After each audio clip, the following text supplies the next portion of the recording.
सही कथनों सही कथनों की पहचान करिए। तो सही कथनों की पहचान में हमें दिखाई देता है ए, बी और सी। विनायक दामोदर सावरकर ने तर्क दिया कि 1857 का विद्रोह भारत का पहला स्वतंत्रता संग्राम था। वहीं पे जयप्रकाश नारायण ने संपूर्ण क्रांति के विचार की वकालत की। तो भीमराव अम्बेडकर ने सामाजिक न्याय के प्रणेता के रूप में दिखाई देते हैं। फिर वीर सावरकर 1857 का विद्रोह भारत का पहला स्वतंत्रता संग्राम था, जिससे ब्रिटिशों के लिए इस कथन को चुनौती मिली कि यह एक विद्रोह था। 1857 का विद्रोह स्वतंत्रता के लिए एक मौलिक संघर्ष के रूप में प्रस्तुत करके भारतीय राष्ट्रवादी आंदोलन को आकार देने में महत्वपूर्ण था। जयप्रकाश नारायण ने संपूर्ण क्रांति की वकालत की, जिसमें भारत में भ्रष्टाचार और असमानता को दूर करने के लिए सामाजिक, आर्थिक और राजनीतिक परिवर्तन शामिल थे। फिर 1870 के दशक में उनके संपूर्ण क्रांति के आह्वान तत्कालीन सरकार के विरोध के लिए एक एकत्रित बिंदु बन गया था। भीमराव रामजी अम्बेडकर सामाजिक न्याय के कट्टर समर्थक थे, जिन्होंने जाति भेदभाव के उन्मूलन और समाज के हाशिए पर स्थित वर्गों के उत्थान पर जोर दिया था। उन्होंने भारतीय संविधान के प्रारूपण में महत्वपूर्ण भूमिका निभाई, जिससे सामाजिक न्याय समानता के लिए प्रावधान सुनिश्चित किए थे। बाल गंगाधर तिलक एक उदारवादी नेता थे। वे भारतीय राष्ट्रीय कांग्रेस के उग्रवादी गुट का हिस्सा थे। देखो, उदारवादी नेता नहीं थे। यहाँ पे ऑप्शन में दिया था कि जो बाल गंगाधर तिलक उदारवादी थे, जबकि उदारवादी नहीं थे, ये उग्रवादी थे। स्वराज स्वशासन की वकालत करने और स्वतंत्रता प्राप्ति के लिए अधिक कट्टरपंथी तरीके को अपनाया था। उन्होंने कहा था कि उन्होंने नारा दिया था, स्वराज मेरा जन्मसिद्ध अधिकार है और मैं इसे पाकर रहूँगा। नहीं ने कई लोगों को स्वतंत्रता संग्राम में शामिल होने के लिए प्रेरित किया था। वहीं पर रविन्द्रनाथ टैगोर अति राष्ट्रवाद के आलोचक थे और उन्होंने सार्वभौमिक मानवतावाद और अधिक राष्ट्रीय गौरव के खतरों पर जोर दिया था। उनका मानना था कि सच्ची स्वतंत्रता केवल पारस्परिक सम्मान और समझ के आधार पर वैश्विक समुदाय को बढ़ावा देने के माध्यम से प्राप्त की जाती है, न कि आक्रामक राष्ट्रवाद के माध्यम से। ओके, तो हमें ये ऑप्शन ए, बी और सी करेक्ट दिखाई देते हैं। वहीं पे यहाँ पे दिया है कि जो भारतीय संविधान की समवर्ती सूची है कहाँ से ली गई है, तो ये ली गई है ऑस्ट्रेलिया के संविधान से सूची को लिया गया है। ऑस्ट्रेलिया के संविधान समवर्ती सूची ली गई है। 7वीं अनुसूची की 3 सूचियों में से एक है समवर्ती सूची, जो केंद्र और राज्य विधान मंडलों के बीच विधायी शक्ति के वितरण देती है। इसमें ऐसे विषय शामिल होते हैं जिस पर केंद्र और राज्य सरकारें दोनों कानून बना सकती है। किसी भी संघर्ष की स्थिति में केंद्र कानून प्रभावित होता है। भारतीय संविधान में समवर्ती सूची की अवधारणा ऑस्ट्रेलिया संविधान से ली गई है। ऑस्ट्रेलिया के संविधान से समवर्ती सूची को लिया गया। अमेरिका के संविधान से लिखित संविधान को लिया गया है। न्यायिक समीक्षा के विचार को अमेरिकी संविधान से लिया गया। यहीं पे हमें वहीं पे फिर आयरिश के संविधान से हमें राज्य के नीति निर्देशक तत्व दिखाई देते हैं और राज्य को नीति और कानून बनाने में मार्गदर्शन करते हैं। वहीं पे कनाडाई संविधान से एक मजबूत केंद्र और एकात्मक पूर्वाग्रह के साथ संघीय प्रणाली का विचार कनाडा संविधान से दिखाई देता है। ओके, तो समवर्ती सूची कहाँ से ली गई है, तो ऑस्ट्रेलिया संविधान से ली गई है। फिर मुस्लिम समुदाय को अलग प्रतिनिधित्व किसके द्वारा प्रदान किया था, तो भारतीय परिषद अधिनियम 1909 द्वारा मुस्लिम समुदाय को अलग प्रतिनिधित्व प्रदान किया गया था। क्या है ये, मार्ले मिंटो सुधार के रूप में जाना जाता है। यह भारतीय परिषद अधिनियम 1909, ये मार्लो मिंटो सुधार के रूप में जाना जाता है। 1909 के भारतीय परिषद अधिनियम ने भारत में मुस्लिम समुदाय के लिए अलग अलग निर्वाचन क्षेत्रों की शुरुआत की गई थी। इस अधिनियम ने मुसलमानों को अपने प्रतिनिधित्व को अलग से चुनने की अनुमति दी थी। यहाँ पे कहा गया था कि जो हमारा प्रतिनिधित्व अलग से चुना जाएगा, यहाँ पे उन्होंने कहा था।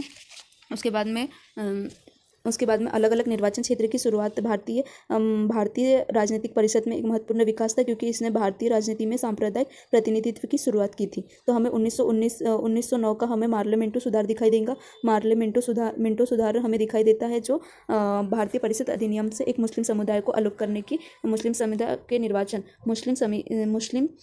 समुदाय के निर्वाचन के लिए अलग क्षेत्रों की शुरुआत करता है। ओके, यहाँ पे हमें दिखाई देता है। फिर भारत सरकार अधिनियम ईस्ट इंडिया कंपनी के शासन का अंत ब्रिटिश क्राउन द्वारा भारत के प्रत्यक्ष नियंत्रण शुरुआत को चिन्हित करता है। इससे भारत के लिए राज्य सचिव और भारत परिषद का कार्यकाल स्थापित किया, लेकिन किसी भी समुदाय के लिए अलग प्रतिनिधित्व को संबोधित नहीं किया था। यहाँ पे क्या किया था, ईस्ट इंडिया कंपनी यहाँ पे हमें 1857 में दिखाई देती है कि यहाँ पे ब्रिटिश क्राउन दिखाई देता है। ब्रिटिश क्राउन द्वारा भारत के प्रत्यक्ष निर्वाचन की शुरुआत को चिन्हित किया था। ब्रिटिश क्राउन ने यहाँ पे ब्रिटिश क्राउन द्वारा भारत के प्रत्यक्ष निर्वाचन नियंत्रण की शुरुआत की गई थी। ओके, तो वहीं पे हमें 1892 भारत परिषद अधिनियम दिखाई देता है, जो गैर सरकारी सदस्यों की संख्या में वृद्धि की और कुछ अप्रत्यक्ष चुनाव की अनुमति दी, लेकिन मुसलमानों के लिए अलग निर्वाचन प्रतिनिधियों को शामिल नहीं किया था। यहाँ पे क्या किया था कि विधान परिषदों में गैर सरकारी सरकारी सदस्यों की संख्या में वृद्धि की गई थी और कुछ प्रत्यक्ष अप्रत्यक्ष चुनाव की अनुमति दी थी, लेकिन मुसलमानों के लिए अलग निर्वाचन की व्यवस्था नहीं की गई थी इस 1892 में। ओके, इस अधिनियम का उद्देश्य था कि प्रशासन में अधिक भारतीयों को शामिल करना था। इसका उद्देश्य था कि प्रशासन में जो है उसमें अधिक भारतीयों को शामिल करने पर जोर दिया गया था और अलग प्रतिनिधित्व प्रदान करने में विफल रहा था। लेकिन यहाँ पे अलग प्रतिनिधित्व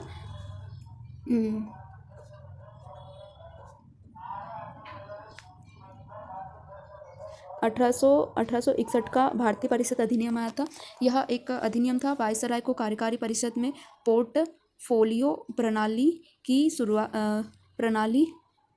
शुरू करने के लिए यह महत्वपूर्ण था। भारतीय परिषद में मनोनीत किया गया था, हालांकि इसे किसी भी समुदाय के लिए अलग प्रतिनिधित्व प्रदान नहीं किया था। ओके, तो हमें ये दिखाई देता है कि ये क्या था, मुस्लिम समुदाय को अलग प्रतिनिधित्व कब मिला था, 1909 में अलग प्रतिनिधित्व की बात की गई थी। नेक्स्ट क्वेश्चन है गेट और डब्ल्यूटीओ की स्थापना हमें दिखाई देती है। गेट और डब्ल्यूटीओ की स्थापना में हमें दिखाई देगा कि गेट डब्ल्यूटीओ के बारे में गलत कथनों की पहचान करिए। तो गेट और डब्ल्यूटीओ की गलत कथन है डी और ई। डब्ल्यूटीओ का पहला मंत्री स्तरीय सम्मेलन 2009 में आयोजित किया गया था, ये गलत है। डब्ल्यूटीओ का 28वां मंत्री स्तरीय सम्मेलन 2024 में दिल्ली में आयोजित किया था, ये भी गलत है।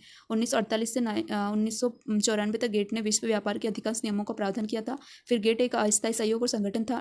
डब्ल्यूटीओ 1 जनवरी 1995 को बनाया गया था। ओके, तो देखते हैं क्या है ये गेट है सामान्य टैरिफ व्यापार समझौता। सामान्य टैरिफ व्यापार समझौता है। क्या है गेट? सामान्य टैरिफ समझौता है।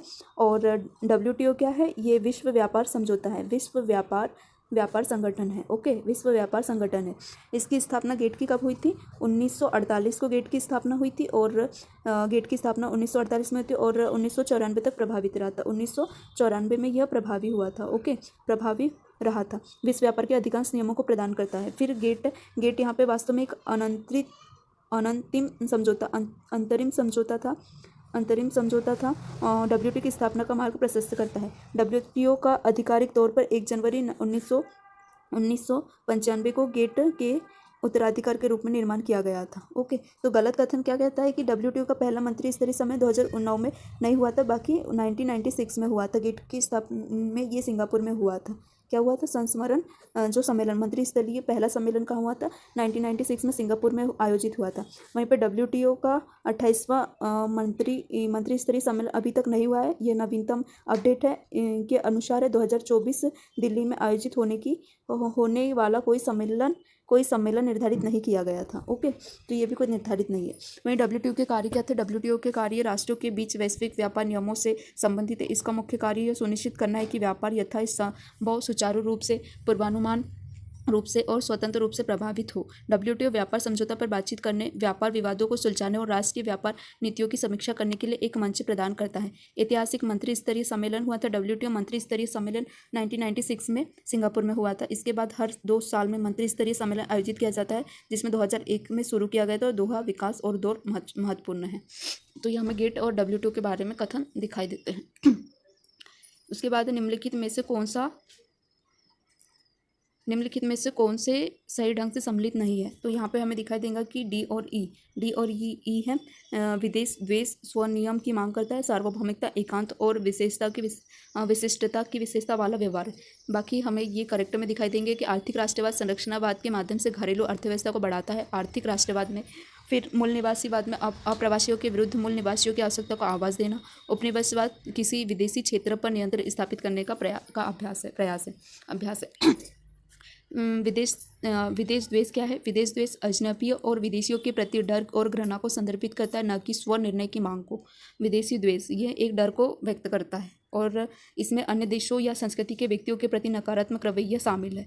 ओके, और यह अक्सर भेदभावपूर्ण प्रथा और सामाजिक बहिष्कार में प्रकट होता है। तो यहाँ पे संरक्षणवाद के माध्यम से घरेलू अर्थव्यवस्था को बढ़ावा देता है, ये ऐसा है। लेकिन यहाँ पे हमें द्वेष के रूप में दिखाई देगा। तो विदेश द्वेष से स्व निर्णय की मांग करता है, जबकि यह स्व निर्णय की मांग नहीं करता है। ये एक जनेबियों के विदेश के डर को, घृणा को व्यक्त करता है। फिर सार्वभौमिकतावाद क्या होता है कि यह सार्वभौमिकता अवधारणा मूल्यों या अधिकारों के सार्वभौमिक अनुप्रयोग में विश्वास है, न कि उस व्यवहार के प्रति जो पृथकता और विशिष्टता की विशेषता है। यह समावेशिता और इस विचार को बढ़ावा देता है कि सभी मनुष्य कुछ अधिकारों और मानकों के हकदार है। यह अवधारणा अक्सर मानवाधिकार, नैतिकता और वैश्विक नागरिकता से जुड़ी हुई है।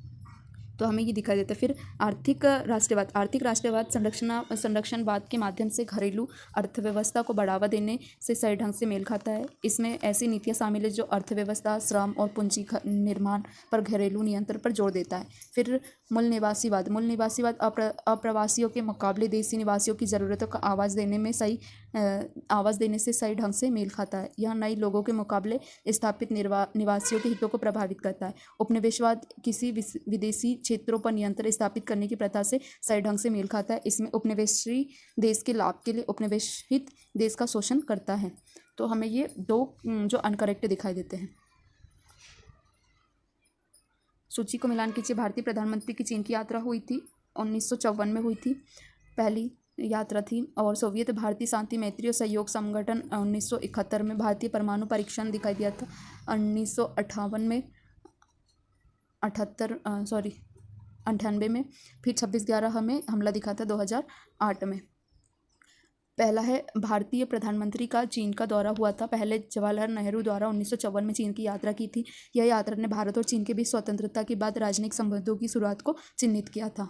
फिर सोवियत शांति मैत्री और सहयोग संधि 1971, यह भारत और सोवियत संघ के बीच का एक समझौता था। 1971 में भारत पाकिस्तान के युद्ध के दौरान भारत को रणनीतिक समर्थन प्रदान करने में महत्वपूर्ण भूमिका निभाई थी। वहीं पे भारतीय परमाणु परीक्षण 1958 में भारत ने परमाणु परीक्षण की एक श्रृंखला का आयोजन किया था, जिसे पोखरण सेकंड के रूप में जाना जाता है। इन परीक्षणों ने भारत की परमाणु क्षमताओं को प्रदर्शित किया और अंतर्राष्ट्रीय प्रतिबंधों को जन्म दिया था। 26/11 आतंकवादी हमला हमें 2008 में दिखाई देता है। यह जानमाल के भारी नुकसान के साथ प्रभावित हुआ था।